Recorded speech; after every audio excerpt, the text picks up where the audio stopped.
we have used home source tools to reverse search for that video. What that means is taking screenshots and keyframes from it, running them through search engines and seeing if they appear elsewhere on the internet. And take a look at this side-by-side image from the video uploaded to Twitter, identical to one uploaded to a YouTube video in August 2017.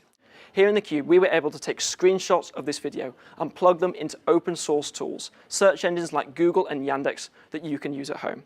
Here you can see identifiable markers both on that video and in these open source tools. Notably here, the building, which we have marked in this orange box. You also have the noticeable street lamp design here in red. These matched up both in the video on Telegram as well as in screenshots of Street View on both Google and Yandex that we were able to verify.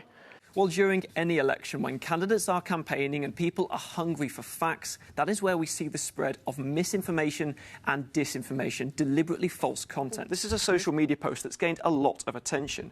This user has taken a clipping from a German magazine or newspaper, posted it online, and seemed to suggest that those people who have not been vaccinated against COVID-19 or have not been recently tested will not be allowed to vote in this election. But this claim is false. No such law exists under German federal law. A number of posts like this have been circulating on Telegram as well as Twitter.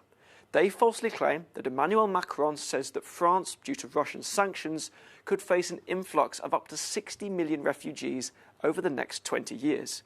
You can see that on one of these tweets, it appears as though it came from a BBC News account. But this claim is false. There is no such BBC News report, and Macron has not been recorded saying anything like this. Their absence from the ballot paper is not evidence of election fraud. If you go onto Italy's Consulate General website, you can see that these parties have not been included on some ballot papers because they didn't receive enough signatures to run candidates for overseas voters. And this wasn't just confirmed by the Consulate General, it was also confirmed by one of the parties themselves in a post on Facebook earlier this month. A politician using social media to cast doubt on the election process and make unfounded claims of voter fraud. It's a story that sounds familiar, but across the Atlantic Ocean from the United States, this has been happening here in Europe in the Netherlands. We cannot win this re-election, we can only re-elect Donald Trump if, in fact, we get engaged in this circular firing squad here. It's got to be a positive campaign, so join us. So Joe Biden certainly stumbles, but he doesn't end his quote by saying that America can only re-elect Donald Trump. Now, this image is what they claim coronavirus looks like under a heavy microscope. The caption actually says, "How scary does this look?"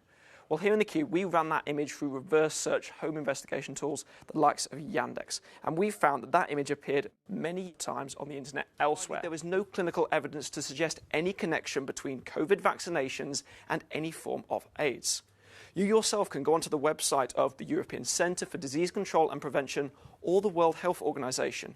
And if you search for VAIDS, you will get no results. It is not a condition that they are aware of. And given that billions of people have now had at least one dose of a COVID-19 vaccine, health experts say that any such condition like this would have been documented. They say that you can take paracetamol after vaccination if you develop side effects such as headaches, minor pain or fever. But antihistamines are designed to mitigate the circumstances of allergies, and they are not designed to prevent them happening in the first place. I spoke to Luke O'Neill from Trinity College Dublin, and he echoed the words of the World Health Organization. In cities like Nîmes and Lille, pictured here, police officers did indeed lay down their helmets and applaud those taking part in the rallies. But this is not in relation to vaccine passports or particular COVID-19 restrictions. So those videos that are circulating online, they are dated. They do not in fact show French police officers taking part in these protests and supporting those at the rallies. Now, in this video, it is falsely claimed that in Germany, an auction house is encouraging art collectors to donate Russian paintings or manuscripts from Russian composers. It then falsely claims that these antiques and artworks will be publicly destroyed and that the funds from the auction will be donated to Ukraine's military in the war against Russia. You can see in this video that the logo and graphics of Euronews have been used. But this video has not been produced by us, and no such auction is taking place. This is an example of imposter content, where something impersonates a legitimate news organisation to spread a false narrative. Now, it is true to say that many major rivers in Europe are flowing at extremely low rates. In the Loire's case, the lowest since dams were introduced in the 1980s. but it is not true to say that the entire river ran dry for the first time in more than 2,000 years. And this photo of the river is missing some context. Here they quoted a Scottish European correspondent who claimed that English would soon be demoted to the EU as a working language because member states had opted not to use it in translation documents.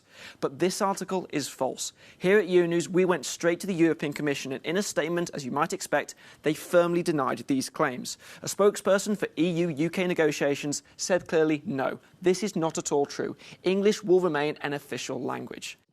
So whether it is a bot, somebody arguing a point, or somebody falsely sharing misinformation, our message is always be sceptical about what you see.